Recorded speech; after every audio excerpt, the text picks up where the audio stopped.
मेरे प्यारे भाइयों नमस्ते। जैसा कि आप सभी जानते हैं हम सनातन धर्म पर रिसर्च करते हैं और हमारा जो संगठन है उसका नाम है वैदिक सनातन धर्म रिसर्च फाउंडेशन। हम उसके अध्यक्ष भी हैं। तो हमारा काम है हर विषय पर स्पष्ट और प्रमाण के साथ में अपनी बात रखना। तो उत्तर भारत में पता है नमस्ते का बड़ा विरोध होता है, क्योंकि राम राम बहुत करते हैं। अभी तो राधे राधे का बड़ा चलन चल रहा है। वो अलग बात है कि हमारे शास्त्रों में राधे का जिक्र कम है, रुक्मिणी कृष्ण की पत्नी है। और हमारे महाराष्ट्र और दक्षिण के राज्यों में रुक्मिणी और कृष्ण की पूजा होती है विट्ठल रुक्मिणी के नाम से। तो नमस्ते, तो हमारे यहाँ पे जो पाखंडी समुदाय है, जो मनुस्मृति की मिलावट का समर्थक है, जो मिलावटवाद में समर्थन करता है, वो नमस्ते का विरोध करता है। बोलता है राम राम कहना चाहिए। तो मैं बोला सवाल आता है क्यों कहना चाहिए और नमस्ते क्यों कहना चाहिए। तो भाइयों देखिए, मनुस्मृति दो तरह से बात करती है। मनुस्मृति में एक मंत्र आता है कि धर्म क्या है। तो पहले उससे पहले एक और मंत्र है। तो मनुस्मृति एक तरफ तो धर्म के लक्षण बता दिया, दूसरी तरफ कहती है वेदो अखिलो धर्म मूलम, यानी धर्म का मूल वेद है। फिर कहती है धृति क्षमा दमो अस्तेय शौच इंद्रिय निग्रह धीर विद्या सत्यम अक्रोधो दशकम धर्म लक्षणम।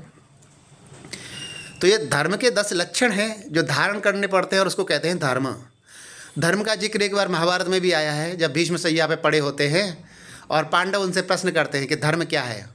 उस समय भारत में मूर्ति पूजा नहीं थी, तो पितामह भीष्म योगी शिव का हवाला दे करके कहते हैं कि योगी शिव के अनुसार सरलता ही धर्म है।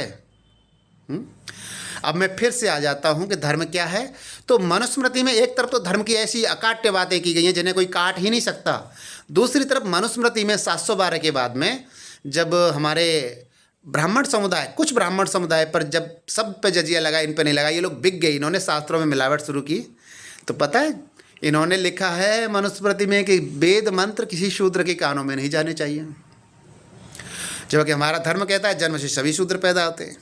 तो इन्होंने जब ये बिक गए तो मुसलमानों के जो अरब के मुसलमान थे, जो सैयद, एक तो अभी भारत के भी हमारे लोग सैयद कहने लगे हैं जो सूफी हैं, मैं इनकी बात नहीं कर रहा, जो अरब के मुसलमान थे। तो सैयद का क्या होता है, वो कहता है कि हम मोहम्मद साहब के वंश से हैं, इसलिए हम सभी मुसलमानों से बड़े हैं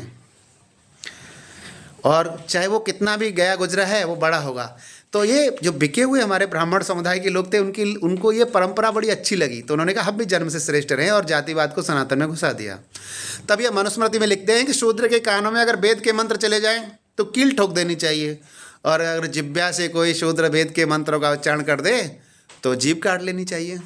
अब नमस्ते वेद मंत्र है, जहाँ वेदों में ईश्वर को नमस्ते करके सम्मानित किया गया है, उनको अभिवादन किया गया है। जैसे नमस्तस्य नमस्तस्य नमस्तस्य नमो नमः ये जिक्र आता है साधारण विवाह में, यानी हमारे जो पौराणिक ब्राह्मण हैं वो भी इसका जप करते हैं, यानी मंत्र को बोलते हैं। और ईश्वर की जो भी अभिवादन किया गया है वो नमस्ते से किया गया है। इसलिए ये लोग चाहते हैं कि नमस्ते का उच्चारण जो शूद्र वर्ग है न करें। और यहाँ तक है कि जो पाखंडी ब्राह्मण से, श्रेष्ठ ब्राह्मणों की और सनातनी ब्राह्मण की भी बात नहीं कर रहा है, क्योंकि श्रेष्ठ ब्राह्मण और सनातनी ब्राह्मण के लिए तो सबकी नज़र में सभी एक जैसे हैं। उसका गुण कर्म स्वभाव के अनुसार कोई शूद्र है, कोई क्षत्रिय है, कोई वैश्य है या कोई ब्राह्मण है। लेकिन मैं जिन पाखंडियों की बात कर रहा हूँ उनके अनुसार तो जन्म से सब कुछ है।